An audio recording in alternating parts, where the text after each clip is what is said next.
the meeting to order. And in doing so, I'd like to thank everybody for coming out and point out that we're here pursuant to a special notice. I hate talking through this thing, but I don't want to talk to you with it all. To look into whether or not there has been anything by way of misconduct on behalf of the mayor that would trigger the applications of law that says, the law that says by doing so, the office of mayor has been forfeited. To that end, Mr. Volper has been employed by the Crittenden City Council to assist. Mr. Edmondson is here as the city attorney, and the mayor is certainly welcome to be here if she chooses to do so, but we'll go ahead and begin, and I'll ask Mr. Volper to begin the presentation. Well, I guess the first thing y'all should do if the mayor's not here is choose amongst yourselves somebody to preside over the meeting. I mean, Alex, would you agree with that? Okay. So, yeah, so once you choose who's going to be the presiding officer over the hearing, then we'll talk about some general ground rules. Typically, what happens is you put ground rules in place, how the performance of how you want people to approach, how the evidence is going to come in, who's going to be able to answer, who's going to be recognized, and how they're going to be recognized, when the public input's going to come in. So you probably need to take care of those perfunctory things procedurally first. So, I'd like to nominate Joe. He's our mayor Well, temporary. no, I think Jim needs to do that from the standpoint, he knows the protocol here for something like this, I do I not. will.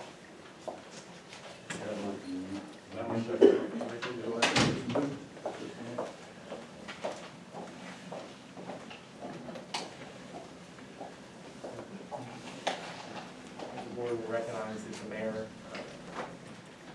board recognizes that the mayor, Martha, can you pick us up through these? Yeah, but I'm having a hard time. I have to admit, it's difficult through the mask. So, So if people can speak very loudly, it would help. So obviously the mayor's here. The first issue that I think we need to address first is we have to maintain sufficient protocol for spacing and for safety purposes, number one. So we did find out today that the capacity of this room is 20 people based upon the 33%. So I don't know how many people are here, but let's get a quick head count. Yeah, it's over 20.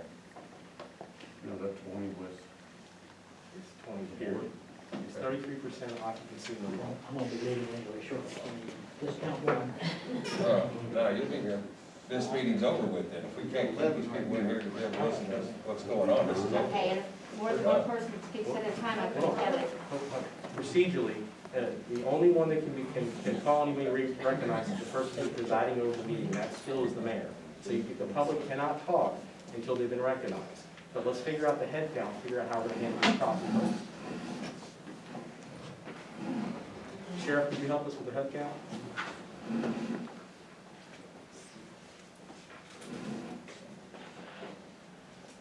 Alex, while they're counting, when would you put a time limit on the people to speak, the general public to speak? This hearing is, you guys are running the hearing. So 37? I'm sorry? 37? Counting this, Yep. So we're 17 over. Of There's what- a TV in that room where people could go to spill over for, Open the door. when you open the door and people go in there and we talk loud? So the only thing that I will instruct the council is the public has a right to be here, period. They have a right to hear what's being involved, they have a right to be a part of the process. If accommodations need to be made for the public, then we gotta make it. If it's a bullhorn or it's a way to project it outside so the people are involved, that's important. If there's people willing to sit outside, I have no idea. Let's open up that door.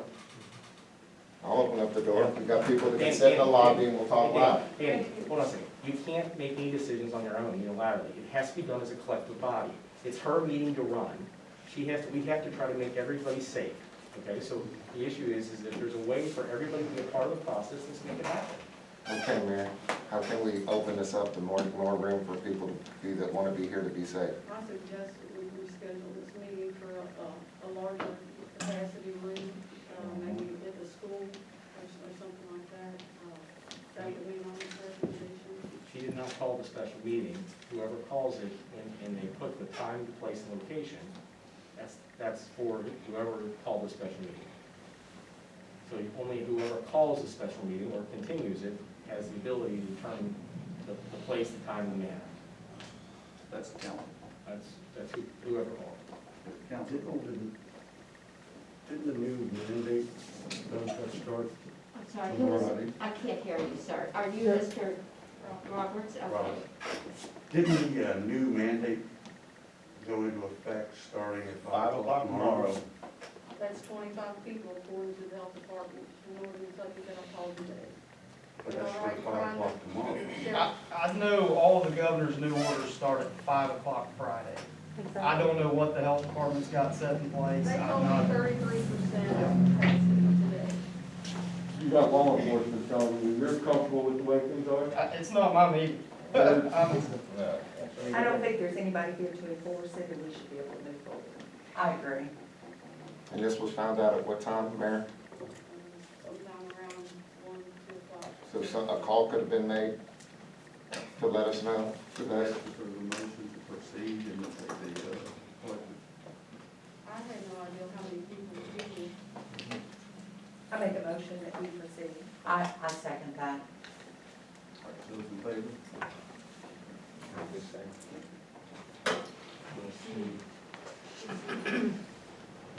Yeah, is that the ground rules? I mean, my view is that basically you've got, I know that the council proffered charges against the mayor.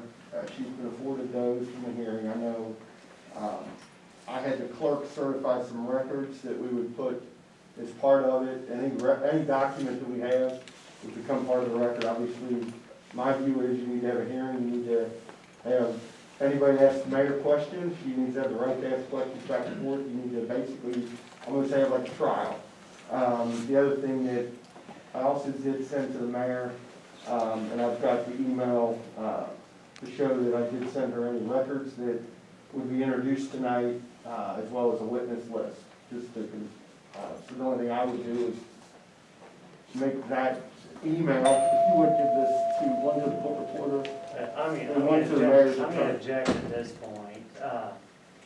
And there's several basically introductory objections that I need to make for the record.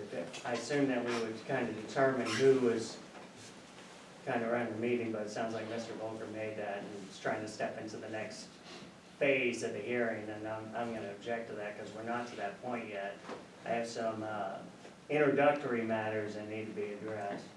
One, I'd ask that this council go ahead and reschedule this meeting. I was retained today for legal services. I have not had the opportunity to talk to witnesses, to review all the adequate documents and city records. She said less than 48 hours since this council gave her these complaints and these charges. That is not proper time, due process for notice, for an opportunity to cross-examine and examine witnesses, to review documents and provide evidence, to formulate a defense, and any other due process rights she may be afforded. So I'd ask this hearing to be continued, so that way she can be afforded those basic rights. I'd like for you to introduce yourself, please. Of course, ma'am, I'm sorry. Tom Edge, I'm the attorney for the mayor, and for the purposes of this hearing. Okay, and have you spoken with Alex Edmondson? You all are personal friends, right? Are we a personal friend? I don't know, are we? Yeah, think so. Probably about as good a friends as I am with Brandon. Yeah. Did you make a call Oh, wow. to the council's attorney requesting the continuance today?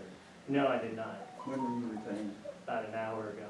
And so you didn't find it incumbent to call the council's attorney and ask for this continuance before everybody came out for this meeting? I think most of the people were already here by the time I was retained. Whether it was or not, you're saying you made no call? No. This is the first time you voiced an objection to the process, is that correct? Yes, it's the first time I've voiced an objection to the All process. right, thank you.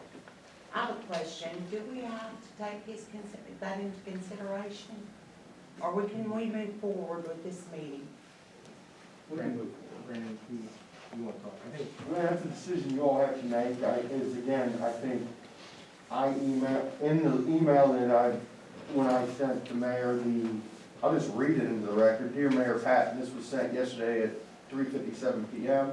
Please find attached documents for use tomorrow at the hearing. I wanted to provide these in advance. In addition to, I want to provide a list of witnesses. So the purposes of witnesses, and we're talking about there's going to be all these witnesses, I said it would be your Mayor Camilla Patton and Sean McCollum. Sean, only to the, it says unless records provided by certification, which they are, which were in the email I sent her. If you have retained counsel, please provide this information as well as my contact information as well. I'm CCing Alex Edmondson, who is city attorney.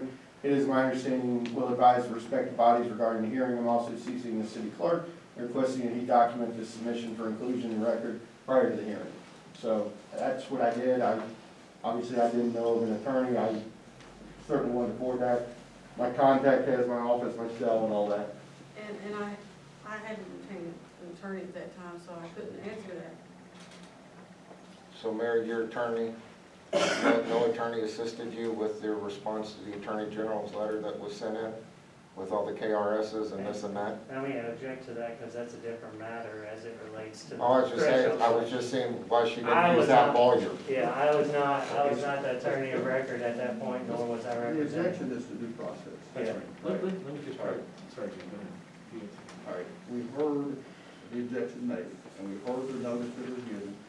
Now, it's council's decision whether we move forward. There's one other point. Go I ahead. think I should weigh in at least for posterity's sake. We've got a record, we're developing it. So I did have a chance to look at just the due process issue. It appears that, Brandon and I may have spoken to the same attorney involved in the constitutional protections. I think we both arrived at the same thing. The safest, most prudent approach is to give anyone that has been, just recently retained an opportunity to review the file, subpoena the necessary witnesses, subpoena phone records, text messages, whatever's involved. So I took upon myself to go ahead and look at Hilltop Basic Resources versus County of Boone. It's a 2005 Supreme Court case, and I just want to give you a short summation. The fundamental requirement of due process is simply that all affected parties be given the opportunity to be heard at a meaningful time in a meaningful manner.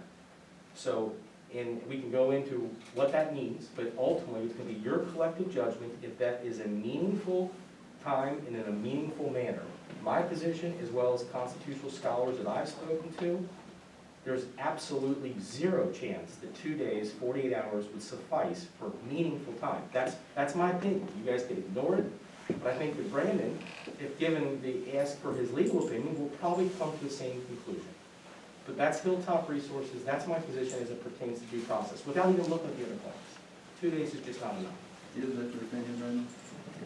I mean, I agree with Alex to the extent that it is, the analysis is what processes do. And I think that it depends on the actual, what's needed, did it require discovery? I mean, here, there's a single witness, it's the mayor. So I would hope that she's talked to her counsel about what the testimony, I don't think there's anything really hidden. Basically, you've got two issues, whether or not the ABC incompatibility and the issue of the check being paid as ABC. It's really, it's short, it's not like we're having a hearing involving 14 issues, 12 witnesses and all that. I guess what you could ask Mr. Edge is just to make blanket statements of, I need to interview witnesses, I need to know that, upon looking at what's been proffered in the charges, what time is needed, things like that. Again, I don't know, I tried to get that the other day, with all due respect to Alex, I felt that he was immediately advocating for the mayor by saying, the mayor needs more time, but I'm here to represent the city. And then at one point, you asked the mayor, well, how much time do you need? It wasn't time for a lawyer or anything, it was pre or post Thanksgiving. So again, I go back to what processes do and all that. It wasn't tied to the need for investigation or anything like that. It was tied to whether you want to do it around a holiday. Again, I don't think that's envisioned in the due process. I guess if Mr. Edge wants to articulate factually what needs to be done, not to engage in his work product, I believe that would be the analysis you all should consider, using language that Alex provided on whether or not there's been proper time for him to prepare for the mayor. I don't think you can also, Jim, you're a former district judge, just because the defendant waited 3 weeks between an arraignment and a pretrial to hire a lawyer, doesn't mean that you had to grant a continuance because they chose to do nothing. So, again, I don't know, I think those are the analysis you all need to put through. I don't think there's a black line rule. For example, a child under our Kentucky school systems, if they want to expel a child, a school district has to expel that child within 10 days. So that's by the federal law. They deem that as due process. They deem it's got to be a short period of time to expel a child. So again, it's all facts and circumstances, and I believe that's the role of this body to determine. I would like to say something and interrupt there. I haven't had time, and you can probably attest to this because you told the clerk yesterday that it wasn't you that was trying to make this quick, it was council members to make this quick meeting tonight. Also, I had talked to several attorneys yesterday to try to get here this afternoon, to get here tonight. One of the attorneys could not because it was a conflict of interest, because you had called and asked him different questions about the due process, and he said, I would love to take your case. That was just yesterday afternoon, probably around 4 p.m. So I can verify that at 4 p.m., I'm still looking for an attorney to defend me tonight. It's not right. We're not ready for it. And I asked that the council, the public, and anybody else in this room give me some more time to get my information together for my attorney that I retained just about an hour ago. And Mr. Chris Weiss can verify that I called him to try to reach out to him, and he said you'd already had conversation with him and he thought it would be a conflict.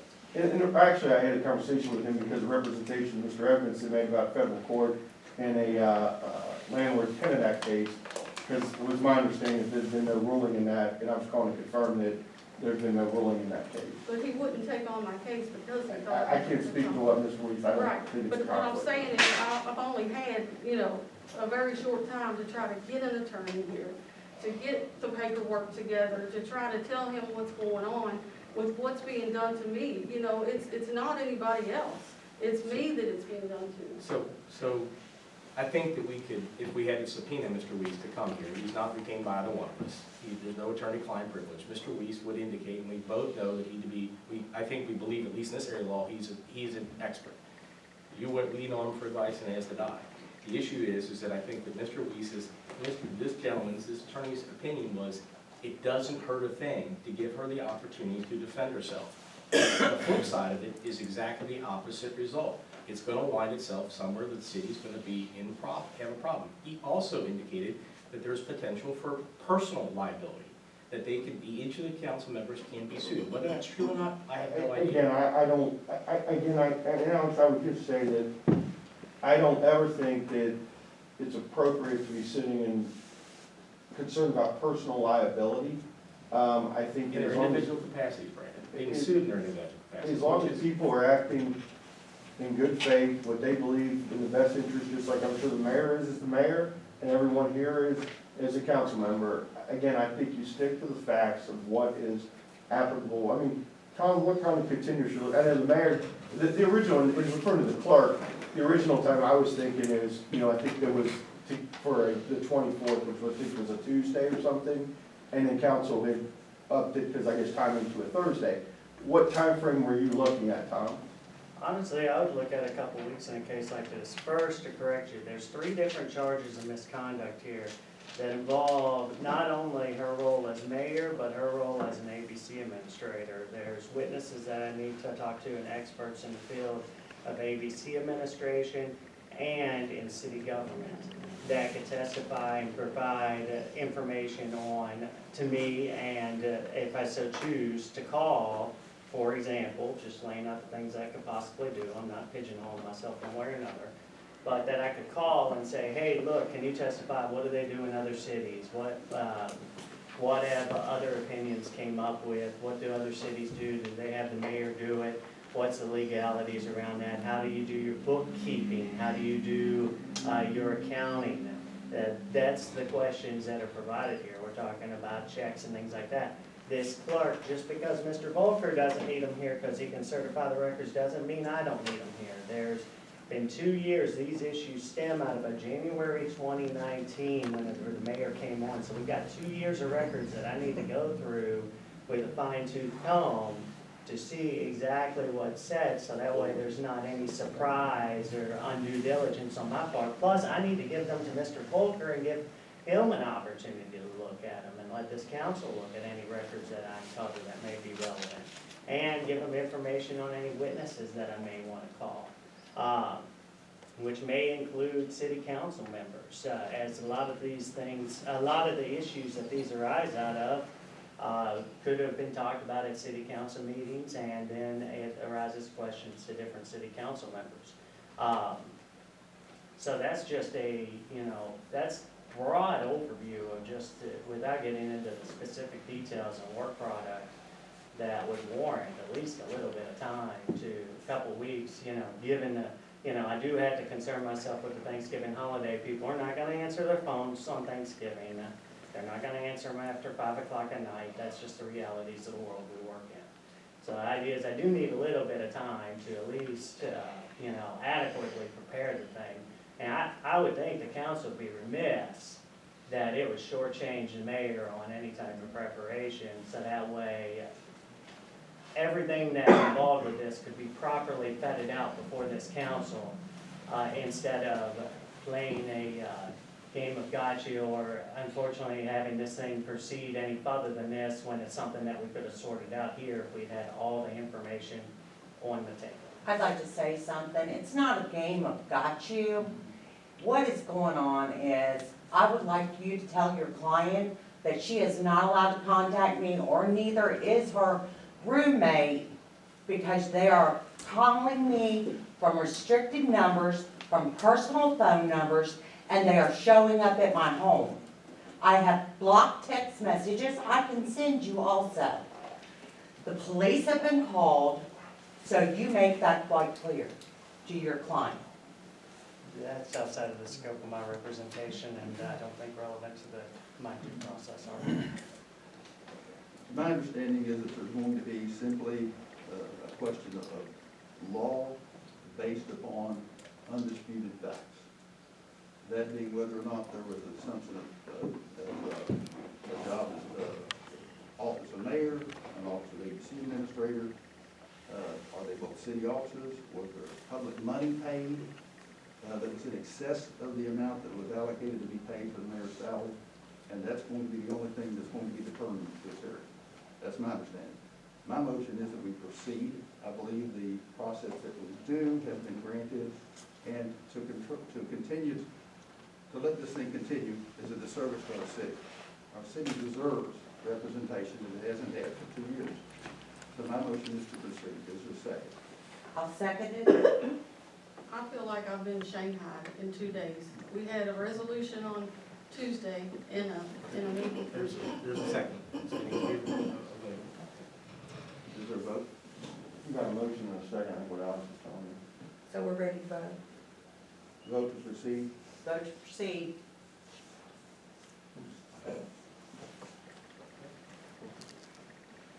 So, I guess just from the standpoint of just presenting information that is relevant to your determination, and Tom, I'll make sure we throw it your way.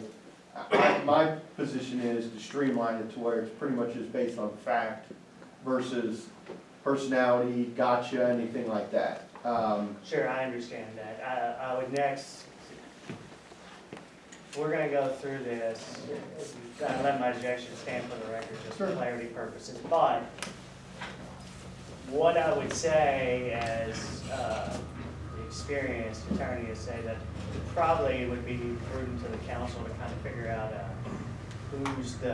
basically who's gonna be who's gonna filter, who's presenting the evidence, who's gonna filter, kind of dealing with the rulings that way. It seems like it jumped around a bit there on the first one. Just, it might kind of make this go a little I think easier. the prudent thing to do maybe is, at this point, to have the council determine amongst yourselves who's going to preside, since this is your hearing. And there is a provision in the KRS that A, allows for this, and also for council to investigate. So, I mean, Alex is your city attorney. Alex, do you think that's okay for them to elect? I agree. So the way that it works, Kay can preside over the meeting as far as these are accusations against her. So what needs to happen is amongst, collectively amongst you six, you have to, you're gonna take evidence, you're gonna hear evidence, you've got to figure out the format and how you want to do it. So what I'm gonna try to do is help you guys each step of the way procedurally so you guys make the right decisions. I mean, whatever happened in due process, that will be preserved, it's gonna happen, that's something to worry about later. We gotta get to the evidence now.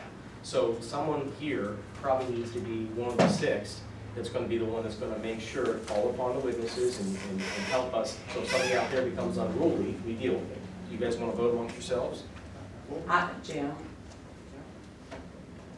Okay. Danny? I'm sorry, what are you saying? I think she's making a motion, which is making Jim Purcell to preside. Because I'm trying to, And everybody needs to kind of speak up real loud so that the court reporter can hear and catch everything.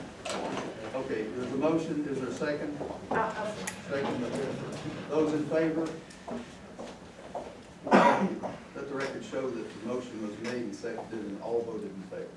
All right, I believe what we can do is simply proceed on the basis of the evidence that needs to be presented. If anyone wishes, if you wish to call witnesses, Mayor, feel free to do so. We'd like to limit them to speaking directly to what the evidence is. Period. This isn't a personality contest or anything else of that nature, simply what the evidence is. I'm going to ask Mr. Volker to proceed first with putting on the evidence that may or may not lead to a vote that would show removal, and then we can open it from there for review. And just one other issue real quick. Yes. So based upon the resolution, I think that was passed, I wasn't there, but there was a resolution passed authorizing, correct me if I'm wrong, allowing Mr. Volker to proceed in this capacity?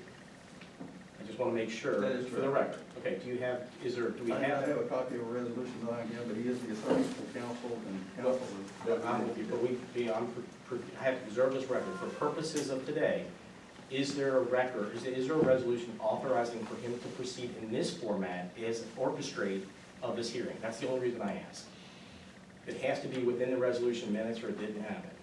Okay. You've got minutes that, I don't think you have to have a formal resolution, you have minutes hiring me to investigate and present this stuff Okay. and represent council. If that's what it is, if the hiring and present to council, then I'm fine with it. I just want to make sure that that's on the record. Thank you.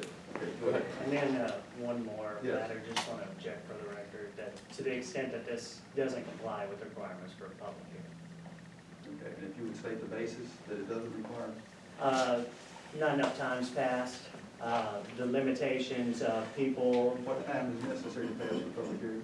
there needs to be a notice in the paper there, and that notice, at least one notice needs to be done more than 7 days, but less than 21 days prior to the public hearing. Okay, so that's your objection, that it's not sufficiently noticed? Correct. Okay. And that's Anything else? 424130. I was gonna say, you're asserting the notice under 424. Yeah. Anything else? No.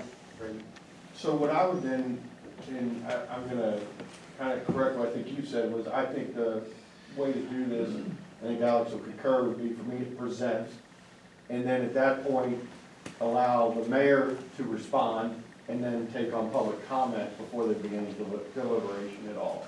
I think that's what we said, that that's. Okay, so, yeah. I agree with that. I would just ask for the opportunity to argue Right. before deliberation.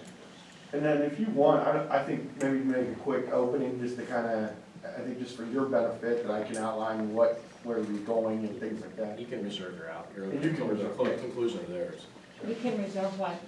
He can reserve his opening to the conclusion of theirs. They gotta put their case on first. I'm assuming, Jim, that's what you're gonna do. That is correct. And I'm gonna take that reservation. Please. So I would just, if you would, hand this to Mr. Edge, and I think the court report's over. That's just the email where I sent over documents in the witness list. If the reporter could mark that as 1, 2, 3, however you want to mark it, so that we can go through it in the record. Okay, give me 1 second. Sticker. Mark it exhibit 1.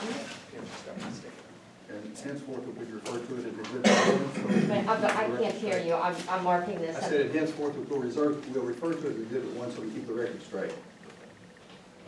Okay, it's always been marked. Let me put a sticker on my copy.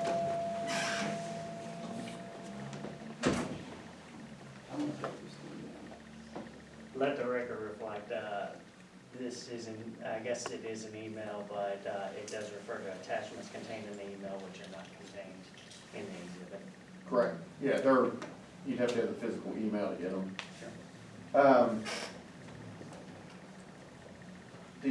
I guess just, again, just to clarify things, the two things that are gonna be presented to you all are two things.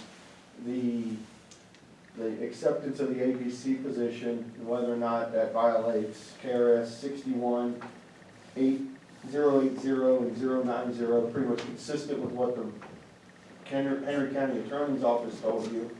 And then the other issue is whether or not the acceptance of being the ABC officer, and I think there's a question is, the former mayor did in fact serve in that role, kind of ministerial, just signed off on licenses, but the point that you receive monies is in violation of KRS 61.252, which specifically prohibits providing services and contracting with a city. And if you do that, and I think this is the issue I think you all need to determine tonight. It says violation of that section is a Class A misdemeanor, and upon conviction, the court may void any contract entered into in violation of this section. Additionally, violation of this section shall be grounds for removal from office or employment in accordance with applicable provisions of law. So that's basically the two things that I'm gonna just, for the most part, submit certified records from the clerk, perhaps ask the mayor just a few questions about, and then at that point, that would be the conclusion Could of. you ask to be marked so that we can? I will, I'm just doing an opening right now. All right. So, and then I'll get started. I think the attorney Tom Edge is gonna reserve, is that correct, Tom? Well, let me pick back here so we get a chance. Obviously, so I've had a chance, of course, to look at it. You know, I'm trying to give you guys an overview of what I think is my legal, what I know is my legal opinion, but obviously the future will tell us if it's right or not. So we both have some questions that need to be asked. What I want you guys to look out for is specifically, there's a statute that Brandon talked about incompatibility of offices. There was some concern with the Henry County, which is not on your all's resolution. So the resolution doesn't say, because of the oath being given, is it incompatible? The Henry County attorney relied upon, and frankly, I was kind of surprised, it was as short and sweet as it was, or lack thereof, but the Henry County attorney said that because two oaths were given, Said what, please? because two oaths were given, that because those two oaths, that they're incompatible, she basically forfeits one office and loses the other. What we do know now, and I don't think that the attorney at the time, Henry County, was aware of this, but what we do know is that in 2017, you all have an ordinance that was passed in 2016 that requires, in order to be an ABC, you have to take the oath. That ordinance is effectively, part of it is compromised by the fact that the legislature in 2017 rescinded the ordinance that, the statute that required an oath to be taken. So you no longer have to have an oath to become the ABC administrator. So the fact is that, you know, the Mayor Patton did in fact take, I don't think there's going to be any confusion about that. The issue is if you rely upon the Henry County